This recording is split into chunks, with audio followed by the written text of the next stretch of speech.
Hey guys, welcome back to my channel. My name is Ray. Today we are going to be talking about transracial versus transgender and whether or not the arguments for both the validity of transracial identities are logically identical to the arguments for transgender identities. So let's hear what these two people have to say about transracial. Understand my question. I didn't quite get to it. I apologize. I wanted to give you all a little bit of backstory, but the question was more about is there any kind of maybe scientific, or is there something more to the possibility of like transracialness being a thing, either in like the medical No, community, psychology? Like, is this something that no, I'm there going to have isn't, to and like? There I think using the transracial argument as part of the trans conversation is really poor. And a lot of people will use it dishonestly. Like that's the main reason this even gets thrown out, is a way to say, well, isn't being transgender just like being transracial? And like, would you accept somebody like being transracial, or somebody identifying as an alien, or somebody identifying as an animal? Like they'll throw a lot of those things together and use it to make trans people look less normal. And like Right. there's yeah, so I don't think it's appropriate to like I don't think it's scientifically a thing. But I And don't you don't think think that that there are arguments that align in the same way, right? Because we talk about people who are transgender that feel as though they identify with being a woman, right? And then yeah, that no, so coming from the brain, right? But gender being something that's socially constructed, right? Race is also something that's socially constructed. yeah, but there's Like, a I was big trying to difference think here. about it myself, and I was Uh, having a hard time in my own brain, right? So that's kind of why I called. yeah, I get you. So there's a big difference here, right? I mean, like I agree, race and gender are both socially constructed concepts, but when we're talking about race, we're talking about something external and heritable that is like projected onto you and constructed around that. When we're talking about gender identity, we're talking about a deeply held internal sense of yourself, and not like a deeply held belief in the sense of like I believe in the flying spaghetti monster. We're talking a deeply held like sense of like your right and left-handedness. It's more akin to an alignment of the brain. It's Okay. definitely, they're completely different constructs, and while they might both be in a sense social constructs, and we can talk about the similarities therein, they're not similar in the sense of somebody can identify into a race, because race is again an external heritable thing, and we're not seeing the same things with there is some heritable I think evidence with regard to LGBT identities in general, but it's a pretty weak effect. And generally speaking, we're talking about an internal sense of self. Race isn't an internal sense matrix. We're talking about the Hmm. your skin color, quite literally. Right. Okay. Well, I really appreciate y'all taking my call because I was. Okay, so hopefully you guys can see why that is a very poor argument against the validity of transracial. So basically, what they said is that, well, they're both social constructs. Both the concept of womanhood and the concept of being Black are both social constructs, but transgender, aka, you're a man and you're identifying as a woman, like that's valid. But if you're white and you identify as Black, even though both woman and Black are social constructs, they're different because on the one hand, race is an external heritable thing, whereas uh, gender is a internal sense of self. It's like a subjective thing. Well, you can't just assume that. You have to argue for that. But there are many people who think that, rightly so, that being a woman is not about an internal sense of self, that it is also an external heritable thing, aka the external biological objective reality in regards to being female. So you can't just assume that, oh, these are different, because that's the precise thing under debate in regards to whether or not transgender is akin to blackface or something like this, because they're so both womanhood and or on like the woke logic, like both womanhood and blackness are social constructs. But on the one hand, you can only identify into being a woman, but you can't identify into being black, because apparently black is an external heritable concept. Well, it sounds like if it's a external heritable concept, it's like kind of less has to do with social constructions and more has to do with objective reality.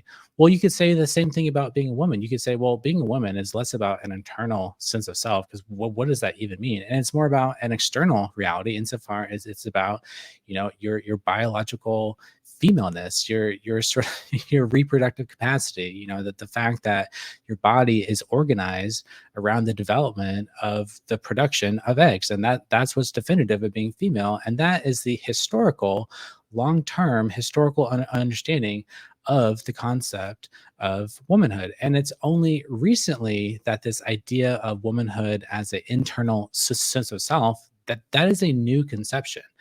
Like for thousands of years, like the concept of womanhood has not been an internal sense of self that you identify in some like subjective way.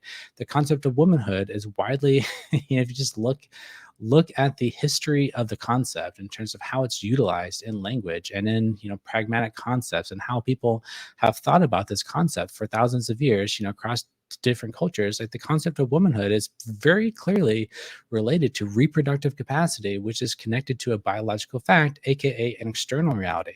So you say, like, well, blackness is an external reality. Well, womanhood is also external reality, and you can't just assume it's not, because that's the very thing under contest. Like you can't just assume that they're different without providing an additional argument for the fact that womanhood is properly considered to be an internal sense of self. Because what that person said was that, well, gender identity is an internal sense of self. And yes, arguably, gender identity is an internal sense of self, but also the very concept of gender identity is a fairly recent like concept that's only been invented within the last 50 years. It was a sort of theoretical posit. It was a theoretical construction. So we like if you go back 2000 years ago and you ask some Roman on the street, like, hey, do you know what gender identity is? They're like, what are you talking about? I have no idea what you're talking about. That is not a concept that is valid. So that is a recent concept, whereas the biological conception of womanhood, insofar as it refers to motherhood, reproductive capacity, it refers to the fact that it's like a analogous concept insofar as male and female, like adult males and females, are referenced in the animal kingdom. We talk about the difference between bulls and cows. Well, we talk about the difference between men and women.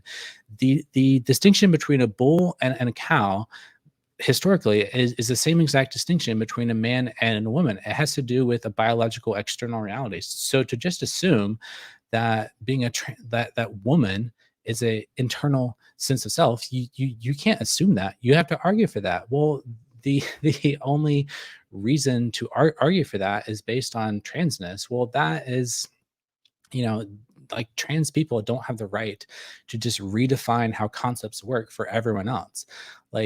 Yeah, within your own community, you have the prerogative to define words however you want, because it's a free country and you can make up your own language in your own communities.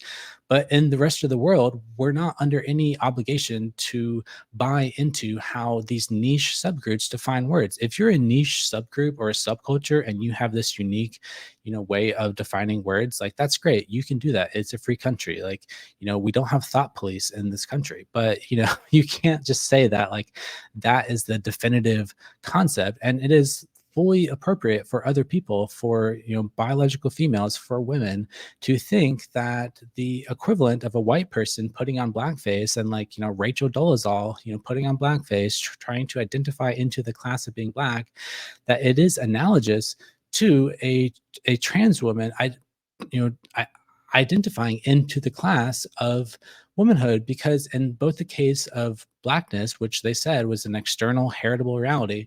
Well, womanhood is also a external reality, aka a biological factor in regards to your reproductive capacity.